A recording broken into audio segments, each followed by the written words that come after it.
नमस्कार दोस्तों, आज हम एक बहुत ज़रूरी मुद्दे पर बात करने वाले हैं। यूजीसी यानी यूनिवर्सिटी ग्रांट्स कमीशन को हटाने की जो बातें चल रही हैं वो क्यों अहम है और इसका असर खासकर ओबीसी, एससी और एसटी समाज के छात्रों पर क्या पड़ सकता है। यूजीसी क्या है? यूजीसी भारत की वो संस्था है जो कॉलेज और यूनिवर्सिटी को मान्यता देती है। एससी एसटी ओबीसी छात्रों के लिए स्कॉलरशिप, फेलोशिप और रिजर्वेशन नियमों का लागू करवाती है। यह देखती है कि शिक्षा में समान अवसर मिले। यूजीसी हटाने की बात क्यों हो रही है? कुछ लोग कह रहे हैं कि नई शिक्षा नीति में नए बोर्ड लाने चाहिए। यूजीसी पुराना सिस्टम है, लेकिन सवाल ये है, क्या नया सिस्टम गरीब और पिछड़े छात्रों की सुरक्षा करेगा? ओबीसी, एससी, एसटी छात्रों के लिए यूजीसी क्यों जरूरी है?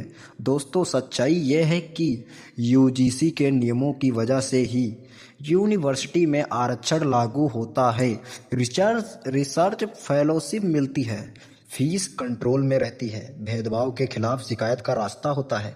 अगर यूजीसी कमजोर हुआ या हट गया तो आरक्षण सिर्फ कागज पर रह सकता है, स्कॉलरशिप में देरी या बंदी हो सकती है, प्राइवेट यूनिवर्सिटी मनमानी कर सकती है।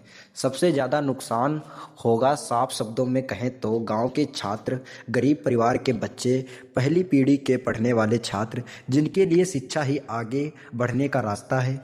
हमें क्या समझना चाहिए? ये बात सही है कि शिक्षा में सुधार जरूरी है, सिस्टम बेहतर होना चाहिए, लेकिन बिना सुरक्षा के सुधार पिछड़ों के हक पर खतरा।